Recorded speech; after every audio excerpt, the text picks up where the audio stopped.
Hello and welcome to the Crackpot podcast with James LaFond and Lynn Lockhart.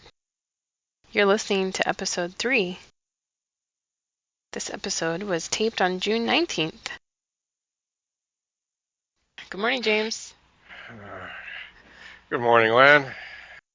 I thought this morning we could have a quick chat about our marketing efforts, your marketing efforts and mine for your books. We had some feedback on the site. You have had some feedback on your main site, many times in fact, that you do not adequately market your books. Yes.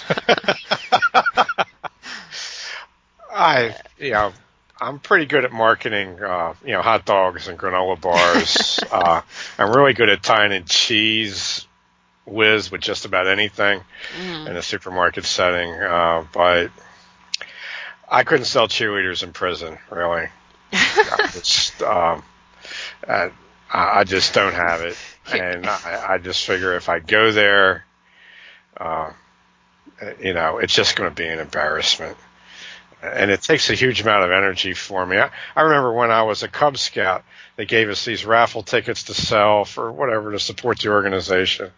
I just gave them to my brother, and he sold them all in like a day. This prospect of like selling something. I mean, if I wanted to be a bookseller, I would have gotten a job at Barnes and Nobles or something. That sounds nice. I would like to work there.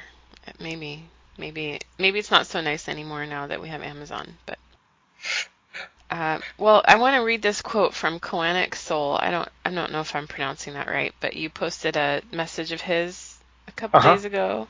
He says, "Your growing circle of quality readers, despite near total absence of commercial success or even competent marketing, is leading indicator of this." He's pointing out your thought leadership in this sphere. It was very masculine. I found it very flattering, but I guess that's because I'm spending zero effort marketing.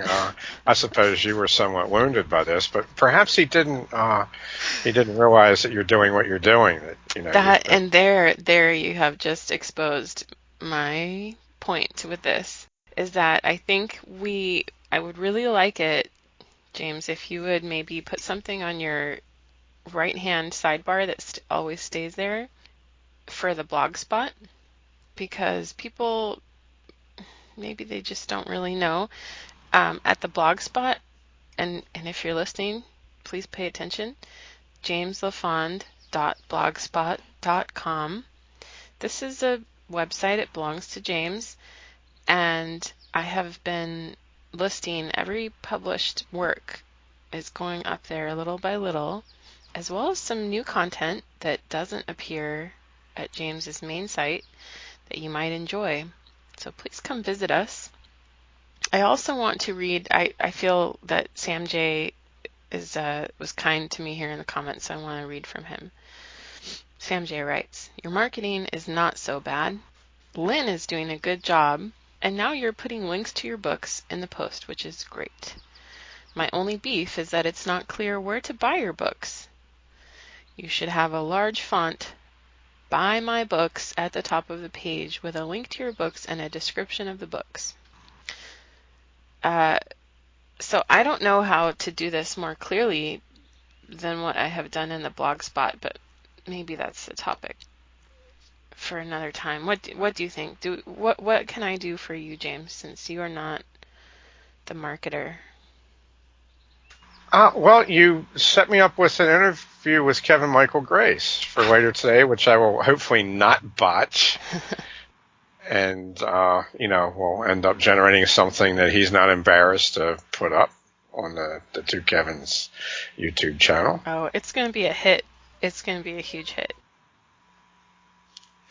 Well, I'm glad you have confidence in me.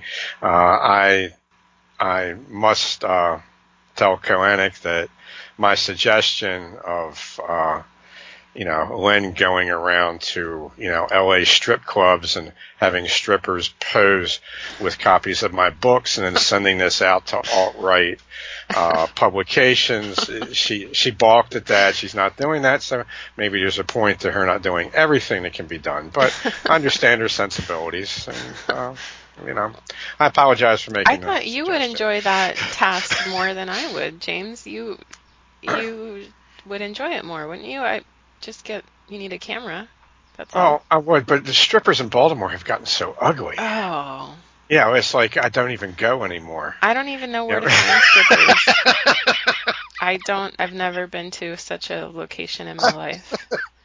The closest was when you go to Las Vegas, and I've been to Las Vegas, and they kind of are handing out flyers, and sometimes they won't hand them to you. And then those are the really good ones, 'cause they won't give them to me. Something really nasty is on that flyer. Yeah, it's been a while since I went to one. Duz and I took AJ, who is a lady friend of ours who, likes ladies, to a place, I think in 2009. It was her birthday or something. It was an excuse for him and I to go and say we were taking her, really. And the one thing you notice when you bring a girl into a strip club is that the strippers all start paying attention to her because they know they tip better. And so all the strippers are crowding around her, and these three less than optimally masculine fellows across the bar from us, they were older, Duz and I are in our 40s. They keep looking disparagingly across, and they're kind of upset that she's there and she's getting all the attention. And she looks at me and she said, "I feel so bad. I'm ruining their time." And I started to tell her that, no, this was not a bad thing.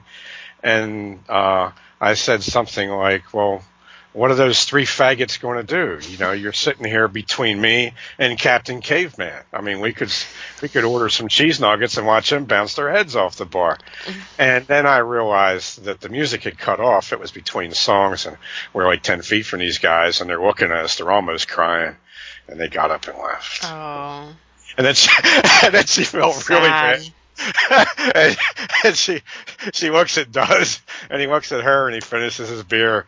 And when he starts drinking, the only thing he ever says is "does" and "did," and he just said "did." That was it. So that was my last strip club experience. Then we took her to the El Dorado that same night, and she basically got molested by these caramel-colored strippers down there. It was a lot of fun. We stayed in a non-contact zone, and they were all over her. So, happy birthday. Yeah. If any of you girls out there are into girls, you just want to have a couple guys take you to a hetero strip club, and the dancer will treat you nice. Good advice. Always, always. Okay. So, sorry I didn't keep it in church mode. But, that's okay. That was heathen church. Okay, we kept it in the Viking church realm. So I am I'm selling like slightly more than a book a day now, which is I spent like 6 months at almost a book a day, and then I sold a book a day I think back in April, and except for 1 month, it's pretty much all been a little bit better than that. All right. I'm making like, I think I make like $350 is what I make on most of the books when they sell, in the normal way. Sometimes they sell through extended distribution and I don't make anything, but that's not normal. So I'm making like a sandwich a day right now. I'm pretty happy with that. I could be in a cardboard box and survive just off of my writing at this point. Well, that's improvement then.